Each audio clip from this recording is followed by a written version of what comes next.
So the Trust's objective is to generate long-term returns by investing into a portfolio of private equity funds and direct co-investments into private companies, a majority of which will be European focused. Now, why that's interesting is, we believe that you get access to a portfolio of the best private equity managers in Europe and selectively in North America.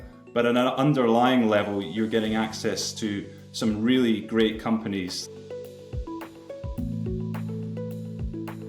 Our strategy is conviction based, so we're not looking to back every manager in private equity. We want to keep a narrow subset of core managers, around 15. To give you an example, our top 10 funds are around 50% of NAV. You get that diversified portfolio at the start, so that gives peace of mind.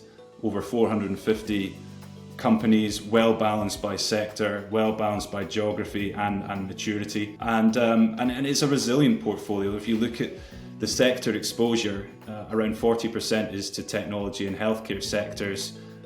If you throw in consumer staples on top of that, then it's around 50% of NAV into those more resilient sectors, I would say. Another theme I would call out is ESG and sustainability. We see this as a huge mega trend that's not going away, and so we undertake ESG due diligence on every investment we make, whether it's a fund, whether it's a co-investment.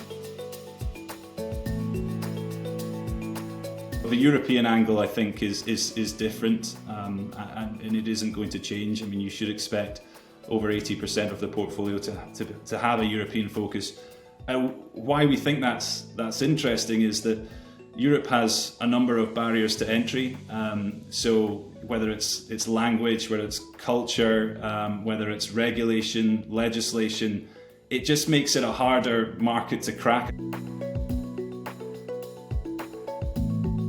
I lead the trust and have been working in the team and in private equity for almost 12 years now. And prior to that, I actually worked as an auditor and sort of got my chartered accountancy during that period. And prior to that, actually, I graduated in genetics, which is completely left field in terms of what I'm doing now. If I talk about sort of favourite books, I would say, I'm more of a fact than fiction guy. The book I'm reading at the moment is Good to Great by Jim Collins, which I'm really enjoying and is really trying to explain, what makes businesses excel, and obviously that's pretty relevant for my job.